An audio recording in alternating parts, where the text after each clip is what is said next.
Next हम start करते हैं डॉक्टर EF कोड के जो रूल्स हैं। 12 कोड रूल वेरी इंपॉर्टेंट। तो रिलेशनल डेटाबेस मैनेजमेंट सिस्टम के लिए कोई भी सॉफ्टवेयर जब हम यूज़ करते हैं, that application program must satisfy these rules. तो नॉर्मली जो हम सॉफ्टवेयर यूज़ करते हैं दोज सपोर्ट दीज रूल्स। तो what are those rules? First हमारे पास है the information rule. Information rule क्या कहता है? The information must be presented in the form of rows and columns of tables। तो डेटा कोई भी हम जब स्टोर करवाते हैं, the information should be presented as a data values in rows and columns of table। तो normally हम जो data base management system use करते हैं उसके अंदर डेटा जो है वो टेबल की फॉर्म में, रो और कॉलम की फॉर्म में स्टोर होता है, इसलिए हम उसको रिलेशनल डेटाबेस मैनेजमेंट सिस्टम कहते हैं। Then guaranteed access rule. Data कोई भी जो हम स्टोर करवाते हैं that should be accessible logically. Like हम डेटा जो स्टोर करवाते हैं it should be accessible. Guaranteed access, data हम स्टोर ही किस लिए करवा रहे हैं? So that in future we may recall that data for our requirement. तो हम डेटा को लॉजिकली रिकॉल कर सकते हैं, रिट्रीव कर सकते हैं by using the relation name, primary की वैल्यू और एट्रीब्यूट नेम। तो लाइक जब हम कोई भी क्यूरी पुट करते हैं, हम कोई भी डेटा रिट्रीव करवाते हैं तो हमें टेबल के नेम से कॉल करना पड़ता है, उसमें जो एट्रीब्यूट है उसके नेम से या प्राइमरी की के नेम से हम डेटा को रिट्रीव करते हैं। तो सेकंड रूल ये कहता है कि डेटा को एक्सेस होना चाहिए, जो आपने स्टोर किया हुआ है उसको लॉजिकली एक्सेस होना चाहिए। Then systematic treatment of null values. Null values हमने डिस्कस किया कि हमारे पास ब्लैंक जो एंट्रीज हैं जहाँ पे हम फील्ड को ब्लैंक छोड़ देते हैं, तो सिस्टम को कोई भी DBMS जो आप यूज कर रहे हो उसको कैपेबल होना चाहिए अंडरस्टैंड करने में कि नल वैल्यूज में और स्पेसिस में या जीरोस में क्या फर्क है। DBMS must support null values to represent missing or inapplicable information. Null values must be distinct from zeros or spaces. The null values must be independent of data type. It means that null values for all types are the same। तो null mean null entry है, उसकी कोई data type नहीं होती है, तो किसी भी डेटा टाइप के अंदर आप null values को लिख सकते हो, लेकिन डेटाबेस इंजन जो है it must understand the difference between the zero values, null values and the spaces और जो आपका zero है those are values। So this is third value। Then active online catalog based on the relational model। अब catalog क्या होती है? फहरिस्त होती है हमारी जो active online mean कि हमारा database at the backend is always online and accessible और that is based on relational model। तमाम डेटा जो है वो आपस में linked होना चाहिए। रिलेशनल मॉडल हम क्यों कहते हैं? Because all the tables at the backend base table जो हैं those are linked with each other, वो तमाम आपस में लिंक्ड हैं और दैट बिकम्स अ कैटलॉग। और कैटलॉग क्या होती है? That is always available. Active online catalogue, ठीक है, एक्टिव ऑनलाइन कैटलॉग है all the time, that is available. तो due to the relational model you can access all the data all the time। The system catalog is a collection of relations that the DBMS maintain for its own use। These relations hold a description of the structure of database। These relations are created, owned, and maintained by DBMS। The user can access them in the same manner as ordinary relation, depending on their privileges। Basic हमारे पास वो fourth rule का है कि data आपका linked है और उसको accessible होना चाहिए। देन कॉम्प्रिहेंसिव डेटा सब लैंग्वेज रूल। तो ये रूल कहता है कि आपके DBMS के अंदर कम से कम ये चीज़ें सपोर्ट करना चाहिए किसी भी DBMS को कि वो डेटा को आप किसी भी सब लैंग्वेज किसको कहते हैं कि एक आप टूल जो यूज़ कर रहे हैं उसके अंदर एक सब लैंग्वेज हो, जैसे कि SQL हमारी एक सब लैंग्वेज है। जो DBMS सॉफ्टवेयर हम यूज़ करते हैं उसके अंदर आपकी ये सब लैंग्वेज एक्टिव होती है और उसके थ्रू आप क्या कर सकते हैं? डेटा को आप डिफाइन कर सकते हैं, डेटा की डेफिनेशन को व्यू कर सकते हैं, डेटा को मैनिपुलेट कर सकते हैं, सिक्योरिटी आप अप्लाई कर सकते हैं, इंटीग्रिटी कंस्ट्रेंट्स अप्लाई कर सकते हैं और ट्रांजैक्शन मैनेजमेंट ऑपरेशन। तो ये हम देखेंगे भी कि SQL में क्या क्या चीज़ें और हम क्या क्या परफॉर्म कर सकते हैं। तो DBMS को ये एक सब लैंग्वेज कम्प्रीहेंसिव डेटा सब लैंग्वेज रूल जो है ये सपोर्ट करनी चाहिए, जो करती है। देन व्यू अपडेटिंग रूल, कोई भी व्यू जो हम देख रहे हैं, if that is theoretically updatable, that must be updated। ये सिंपल रूल क्या कहता है, all views that are theoretically updatable must be updated by the system। Like आपका जो एक व्यू है या मेरा भी एक व्यू है, we are using our portal, तो हमारा पोर्टल जो है दैट इज अपडेटेबल। आपकी अटेंडेंस अगर मैं अपलोड करता हूँ आज, तो आपकी अटेंडेंस जो है अब वो आपके पोर्टल में आपको अपडेट होके मिलेगी। दैट मीन्स कि your view is updated by the system. जैसे ही मैं आपके मार्क्स एंटर करूंगा, आपके मार्क्स शो हो जाएंगे। अगर आपको कोई इन्फॉर्मेशन देनी है, अगर आपके पोर्टल पे अपडेट की जाए तो वो आपको इन्फॉर्मेशन मिलेगी। तो दैट मीन्स कि our views are updatable. Then high level insert, update and delete, we can delete data, update, insert and we can perform these operations in our data। तो ये भी हमारा DBMS सपोर्ट करता है। Physical data independence का हमें पता है कि फिजिकल लेवल के ऊपर अगर आप कुछ चेंज करें स्टोरेज मीडियम के अंदर, मैकेनिज्म के अंदर या रिप्रेजेंटेशन में, that doesn't effect other views. Logical data independence का हमने पढ़ा था कि लॉजिकल स्कीमा में अगर आप कुछ चेंज करें उसका इफेक्ट लोअर या अपर लेवल पे नहीं होता है। Then integrity independent rule, integrity constraints जो हम अप्लाई करते हैं, those are independent of application program. किसी भी एप्लीकेशन प्रोग्राम के ऊपर हम डेटाबेस यूज करें, इंटेग्रिटी डेटा की वो इम्प्लीमेंट होनी चाहिए। लाइक बैकएंड के ऊपर हमारा, मैंने बोला था DBMS सॉफ्टवेयर कोई और होता है, फ्रंट एंड के ऊपर आपकी एप्लीकेशन कोई और हो सकती है। जैसे हमारा बैकएंड के ऊपर सपोज ओरेकल चल रहा है या हमारा MySQL चल रहा है या कोई और प्रोग्राम चल रहा है, और फ्रंट के ऊपर हम वेब पेज यूज कर रहे हैं, तो वेब पेज जस्ट एक व्यू है हमारे पास, हम अपनी इंफॉर्मेशन को उस एप्लीकेशन प्रोग्राम के थ्रू देख रहे हैं। तो हमारे रूल्स वो डेफिनेटली हमें अडॉप्ट करने पड़ते हैं, हमें हर चीज़ जो है वो रूल्स के अकॉर्डिंगली मिलती है। That is integrity. तो इंटेग्रिटी जो है वो बैकएंड के ऊपर DBMS को प्रोवाइड करनी चाहिए। किसी भी एप्लीकेशन प्रोग्राम के थ्रू अगर आप डेटा एक्सेस करें तो वहाँ पे वो रूल इम्प्लीमेंट होने चाहिए।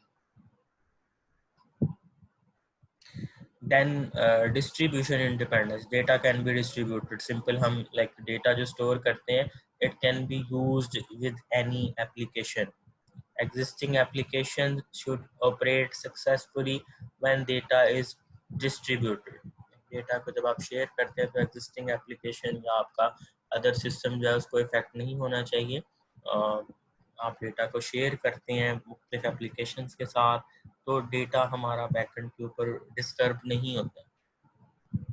और लास्ट टूल है नॉन सबवर्जन रूल। इसका बिल्कुल ही फर्स्ट लाइन के अंदर एक इम्पॉर्टेंट लाइन में एक्सप्लेनेशन है कि डेटा सिक्योरिटी और integrity can not be bypassed. you cannot enter the database without using your credentials। जो भी आपको सिक्योरिटी पैरामीटर्स हैं वो प्रोवाइड करने पड़ेंगे। You can not bypass the security, integrity, reliability, जो भी हमने कंस्ट्रेंट्स अप्लाई किए हुए हैं, डेटा को आपको उसी वे में देना पड़ेगा। इनपुट भी और आउटपुट भी आपको उसके अकॉर्डिंगली मिलेगी। You can not bypass the security. So these are the 12 rules of Dr. EF code, very important। तो इन कोड रूल्स की बेस के ऊपर किसी भी DBMS को कहा जाता है कि that is perfect relational database management system. These are the rules. ठीक है जी, क्लियर है ये रूल्स आपको? Yes sir. ठीक है, आगे कुछ एक दो पॉइंट्स हैं और फिर नॉर्मलाइजेशन का टॉपिक थोड़ा अभी आगे है, तो आज अभी हम ये कुछ और पॉइंट्स को डिस्कस कर लेंगे। नॉर्मलाइजेशन का टॉपिक हमारा नेक्स्ट पे चला जाएगा क्योंकि ये मिडिल में जाके नॉर्मलाइजेशन का टॉपिक अभी आगे आ रहा है। तो अभी हमें ये बाकी चीज़ें जो जो रिक्वायर्ड है। सर काफी नहीं इतना आज के लिए? नहीं, नॉर्मलाइजेशन मैंने नेक्स्ट टाइम स्टार्ट करना है, तो उससे पहले तक के टॉपिक्स में ये बिल्कुल बेसिक डेफिनेशन है, ये सारी हमें आती हैं। मैं जस्ट गो थ्रू करवा रहा हूँ। जो इम्पोर्टेंट चीज़ थी वो मैंने आपको एक्सप्लेन कर दी है और बाकी चीज़ें मैं जस्ट आपको गो थ्रू करवा रहा हूँ। तो इतना मुश्किल नहीं है। मैंने नॉर्मलाइजेशन के ऊपर मूव करना है तो वो नेक्स्ट टाइम ही होगा। तो आज जस्ट मैं ये जो बाकी हमारी प्रीवियस चीज़ें आ रही हैं इनको क्लियर कर रहा हूँ। तो बस मेरा ख्याल है 10-15 मिनट में और क्लियर हो जाए। ठीक है, relational data integrity. Relational means अब आपको पता है कि टेबल्स का आपस में जो लिंक है उसको हम रिलेशनल डेटाबेस कहते हैं। तो रिलेशनल डेटा की इंटेग्रिटी अब मीन्स के टेबल्स जो हैं वो हमारे आपस में लिंक्ड हैं, इसलिए हम उनको रिलेशनल डेटाबेस कहते हैं। तो रिलेशनल डेटा की integrity, integrity mean reliability. Reliability को हम कैसे इंश्योर करते हैं? तीन तरह से हमारे पास हैं चीज़ें: एंटिटी इंटेग्रिटी, डोमेन इंटेग्रिटी और रेफरेंशियल इंटेग्रिटी। एंटिटी इंटेग्रिटी हमारे पास पहले क्या चीज़ है? एंटिटी हम किसको कहते हैं? हम डेटा कलेक्ट कर रहे हैं किसी भी पर्सन, प्लेस या ऑब्जेक्ट से related, that becomes our table. तो टेबल की इंटेग्रिटी हम कैसे इंश्योर करते हैं? हम प्राइमरी की लगाते हैं, हम उसके अंदर कंस्ट्रेंट्स अप्लाई करते हैं, डेटा को स्पेसिफाई करते हैं कि डेटा किस किस्म का होना चाहिए, तो वो हमारा डेटा की इंटेग्रिटी बन जाती है। लाइक एंटिटी की इंटेग्रिटी, जिस टेबल में हमने डेटा स्टोर करवाना है पहले हम उसके अंदर प्राइमरी की एनफोर्स कर देते हैं, फिर हम कहते हैं डेटा की टाइप्स क्या होनी चाहिए हर एट्रीब्यूट की, उनमें डेटा कैसा होना चाहिए, उसकी अपर लोअर लिमिट, उसकी रिक्वायर्ड या नॉट रिक्वायर्ड फील्ड। तो बहुत सी प्रॉपर्टीज हमने एमएस एक्सेस में देखा भी था कि हम उसके ऊपर सेट कर सकते हैं। That becomes entity integrity. इसी तरह डोमेन इंटेग्रिटी, एक हमारा जो फील्ड नेम है, हमारा जो कॉलम है उसको हम फील्ड कहते हैं, फील्ड के ऊपर भी हम इंटेग्रिटी अप्लाई कर सकते हैं कि इस फील्ड में वैल्यूज कैसे होनी चाहिए, इसकी डोमेन क्या होनी चाहिए, इसमें हम कौन सी पॉसिबल वैल्यूज सेट कर सकते हैं। लाइक कुछ तो आपकी फील्ड ऐसी होती हैं आप उसमें कुछ भी पुट कर दो, आपसे नेम पूछा गया है आप कुछ भी पुट कर दो, लेकिन नेम के ऊपर एक क्राइटेरिया लगा होता है, आपने देखा होगा कि उसका 20 या 30 कैरेक्टर लॉन्ग स्ट्रिंग आपको अलाउ होती है।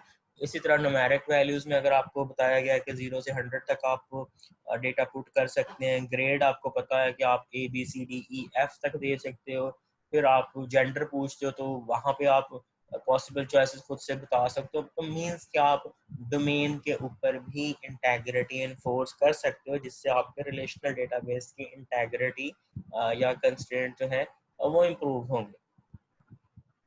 देन हमारे पास है रेफरेंशियल इंटेग्रिटी, ये मैं आपको ऑलरेडी डिस्कस ऊपर करके आया हूँ कि पेरेंट टेबल के अंदर जब तक एक एंट्री एग्जिस्ट नहीं कर रही है चाइल्ड में नहीं कर सकती। तो आप देख सकते हैं यहाँ पे भी 40, 89 और 91, और यहाँ पे भी ये आपके पास 40 वाले रिकॉर्ड हैं, ये 89 है और ये 91।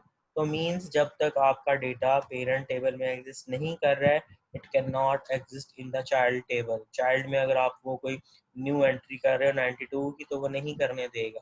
तो that is the referential integrity. यहाँ पे आप देख भी सकते हैं इस साइड पे ये प्राइमरी की है, यही दूसरी साइड पे जाके फॉरेन की बन गया, और दोनों को मिला के फिर आपकी एक प्राइमरी की जो चाइल्ड टेबल के अंदर बनाई गई है, और वो इसलिए बनाई गई है ताकि एक स्टूडेंट के अगेंस्ट आप मल्टीपल सब्जेक्ट्स को एंटर कर सकें। This referential integrity. तो डेटा सब लैंग्वेज जो हमने 12 कोड रूल में पढ़ा था कि दो तरह की लैंग्वेज होती हैं, what is data definition language और व्हाट इज डेटा मैनिपुलेशन। तो एसक्यूएल की बेसिकली कमांड्स होती हैं जो आप एज अ सब लैंग्वेज यूज करते हो। डेफिनेशन मैंने बोला जैसे कि डेटा को क्रिएट करना, उसमें आपकी सारी कमांड्स आ जाती हैं डेटा डेफिनेशन से रिलेटेड, कि आपने डेटा को कैसे क्रिएट करना है कमांड्स के थ्रू, टेबल बनाना कैसे है, जो चीज़ें हम वहाँ मेन्यूज के थ्रू करते हैं बटन्स के थ्रू, तो हमें कमांड देनी पड़ती हैं डेटा। लाइक मैं लिखता हूँ क्रिएट टेबल ABC, फिर इंसर्ट की कमांड है, फिर डिफरेंट कमांड्स हैं, तो आप डेटा डेफिनेशन लैंग्वेज को यूज़ कर सकते हैं। यहाँ पे लिखा हुआ language that is used to describe the name of entities, attributes, relationship, associated integrity and security constraints is called data definition. DDL is used to express a set of definitions for specifying data schema, database schema. It is used to define or modify a schema. It is not used to manipulate. Manipulate कौन करता है? हमारी DML, data manipulation language, जिसमें आप क्या कर सकते हैं, आप डेटा इंसर्ट कर सकते हैं, जो ऊपर टेबल बना दिया डेटा डेफिनेशन में, उस टेबल में आपने डेटा एंटर करना है, अपडेट करना है, मॉडिफाई करना है, रिट्रीव करना है, डिलीट करना है। तो ये सारी कमांड्स बेसिकली एसक्यूएल की कमांड्स होती हैं जो हम as a DML data manipulation language को यूज़ करते हुए परफॉर्म करते हैं, वो कौन सी कमांड होती है, मैं आपको एक्सप्लेन भी करूँगा। लाइक मैं एक यहाँ पर आपको थोड़ा सा शेयर करके वो एसक्यूएल का आइडिया दे देता हूँ, कुछ लोगों ने शायद यूज़ भी किया हो। मैं यहाँ आपको एक छोटा सा उसका डेमो नोटपैड में दे देता हूँ। ये नोटपैड आपके सामने खुल गया है। तो डेटा मैनिपुलेशन लैंग्वेज या डेटा डेफिनेशन लैंग्वेज जो है वो कैसे होती है, वो मैं आपको जस्ट एक एग्जांपल दे देता हूँ। नेक्स्ट हमारा जब चैप्टर आएगा वहाँ पे हम इसको फिर यूज़ भी करेंगे। तो यहाँ मैं लिखता हूँ सिलेक्ट, सपोज मैं कहता हूँ EMP name, employ name, employ age, employ salary, ठीक है, फ्रॉम एम्प्लॉयर्स वेयर, यहाँ कंडीशन मैं दे रहा हूँ, where EMP salary is greater than or equal to suppose 30,000. So this is a basic command. हम एक कमांड यूज करते हैं, ये आपको मेरा ख्याल समझ भी आ रही है। एम्प्लॉयज़ का ये मैंने मेरा ख्याल स्पेलिंग, चले खैर, मैंने एम्प्लॉयज़ का टेबल यूज़ किया है। एम्प्लॉय के टेबल में आपको पता है बहुत कुछ हो सकता है, employ name, age, salary, address, location, phone number, very long list.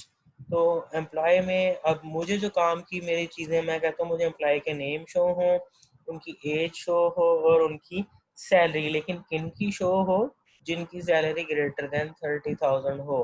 तो ये बिल्कुल बेसिक सी एक एग्जांपल है कि हम डेटा को अपनी मर्जी से रिट्रीव करवा सकते हैं। तो एसक्यूएल में इस तरह की कमांड्स होती हैं कि डेटा को आप सिलेक्ट करते हैं, इसी तरह आपने कुछ डिलीट करना है, इंसर्ट करना है, अपडेट करना है, क्रिएट टेबल अगर आपने करना, तो मैं वो क्रिएट टेबल की ऐसी आपको कमांड लिखनी पड़ेगी। क्रिएट टेबल सिंटैक्स होता है थोड़ा सा इजी, क्रिएट टेबल स्टूडेंट्स, ठीक है। तो आगे फिर आपने उसके वो पूरी लिस्ट ऑफ एट्रीब्यूट्स देने हैं, उनकी साथ डेटा टाइप, तो ये सारी हमारी कमांड्स हैं जो एसक्यूएल के अंदर आएंगी, वहाँ पे हम इसको यूज़ करेंगे। तो फिलहाल मैंने जैसे आपको ये आइडिया दिया है, ये एसक्यूएल की कमांड हमारा 8th चैप्टर है, वहाँ पे हम इनको पढ़ेंगे।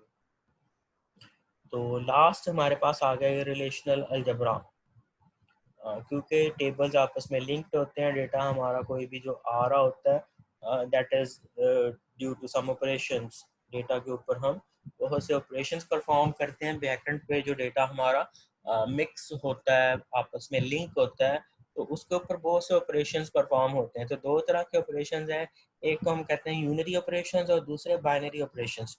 यूनिरी ऑपरेशंस वो होते हैं जिसमें एक ही टेबल इन्वॉल्व होता है, लाइक एक ही टेबल से आपको डेटा मिल रहा है। और बाइनरी ऑपरेशंस कहाँ होते हैं, जहाँ पे दो या दो से ज़्यादा पेयर ऑफ रिलेशंस यूज़ होते हैं, टेबल्स यूज़ होते हैं। ये थोड़ा सा आपको क्लियर होना ज़रूरी है चीज़ों का, कि यूनिरी ऑपरेशंस में एक ही टेबल इन्वॉल्व होता है, जैसे मैंने आपको अभी एग्जांपल दी है।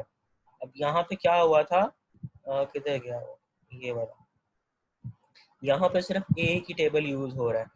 एक ही टेबल में से हम अपनी मर्जी का डेटा ले रहे हैं कि वो स्टूडेंट्स या वो एम्प्लॉय जिनकी सैलरी 30,000 से ज़्यादा है, उनकी लिस्ट मुझे शो हो जाए। एम्प्लॉयज़ तो बहुत से होंगे, लेकिन 30,000 से जिनकी ज़्यादा सैलरी है सिर्फ वो शो हो जाए। तो ये मुझे यूनिटी ऑपरेशन जो है ये परफॉर्म करना पड़ा।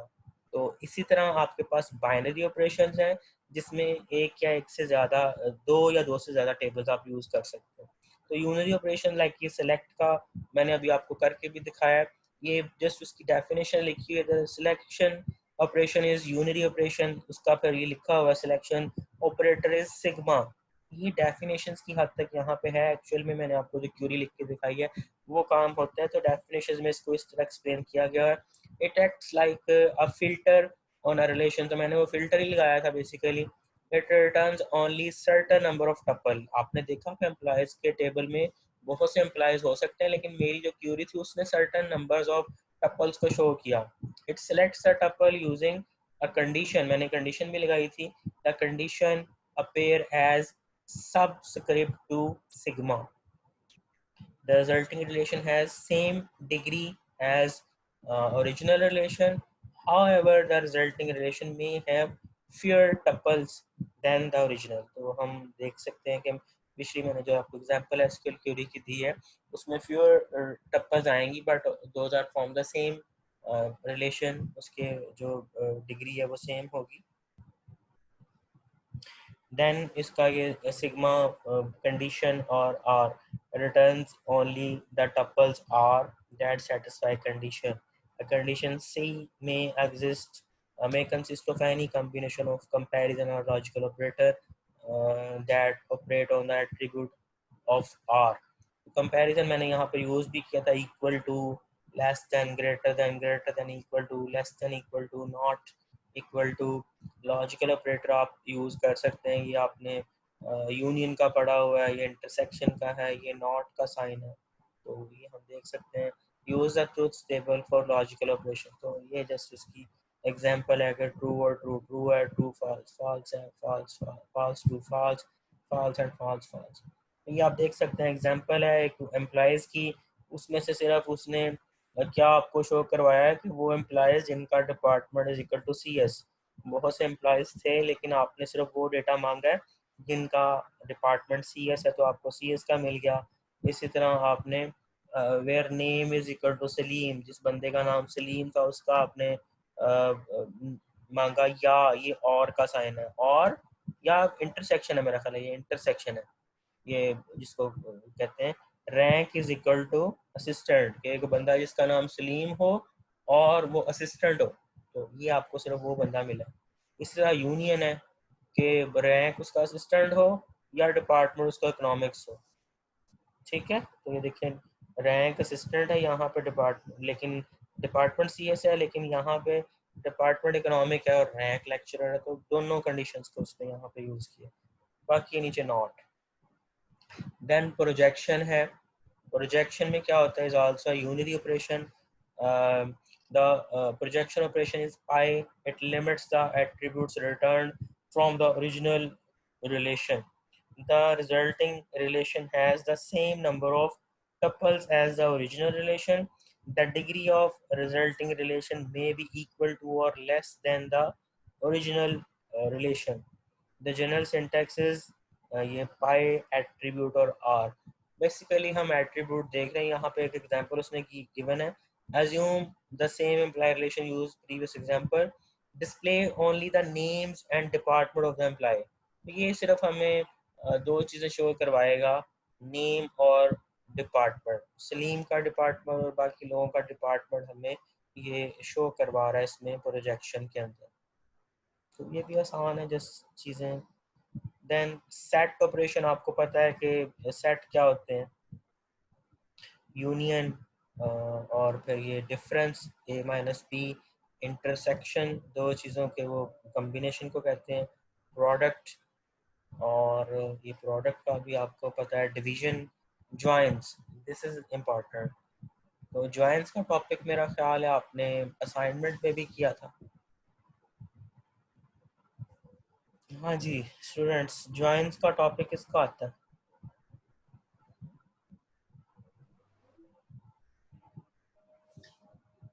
नहीं सर, नहीं था ये टॉपिक। असाइनमेंट में मैंने आपको मेरा ख्याल है दिया था ये जॉइंस का टॉपिक, याद करें जरा, असाइनमेंट आपने सॉल्व की होगी। सर असाइनमेंट में नहीं था ये। सर सब ज्वाइन था शायद, इस तरह करके था कुछ। जॉइंस का टॉपिक आपने दोबारा असाइनमेंट देखे तो जॉइन का टॉपिक उसमें था। तो बहरहाल जॉइंस का टॉपिक वेरी इंपॉर्टेंट, तो जॉइन मैं आपके लिए छोड़ रहा हूँ। जॉइन नेक्स्ट ये आप कह लें आपका टेस्ट है, ठीक है। Join online test sir? Online quiz होगा आपका, ठीक है।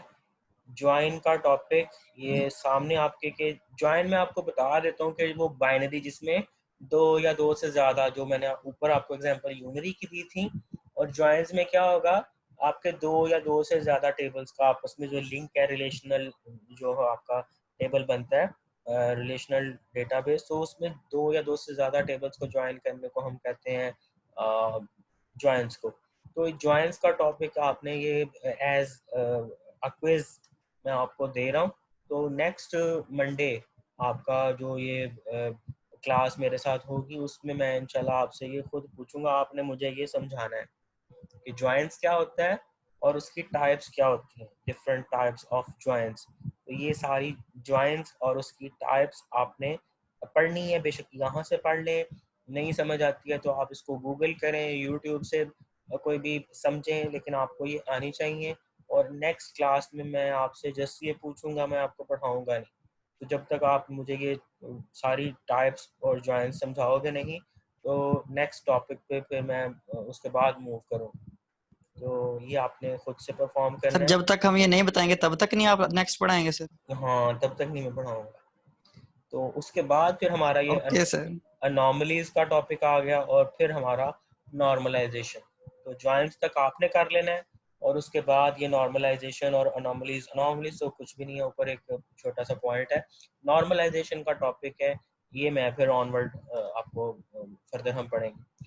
तो जॉइंट्स ये आपने एक आपकी कह लें कि असाइनमेंट है और आपका क्विज है, ये आपने परफॉर्म करना है। और मेरा ख्याल है 10 लोग मुझे यहाँ पे 11 शो हो रहे हैं, और क्लास में वैसे ऑनलाइन में इतने ही शो होते हैं, तो मुझे याद रहेगा कि किसने जॉइंट्स पढ़ा है और किसने नहीं पढ़ा है, या टेस्ट किसका ठीक हुआ। तो आपने नेक्स्ट क्लास में इसको तैयार करके आना है जॉइंट्स के टॉपिक। ठीक है जी?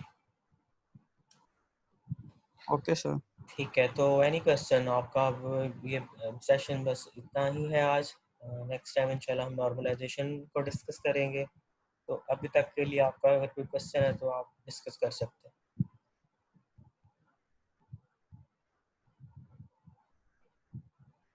हाँ जी, नो क्वेश्चन?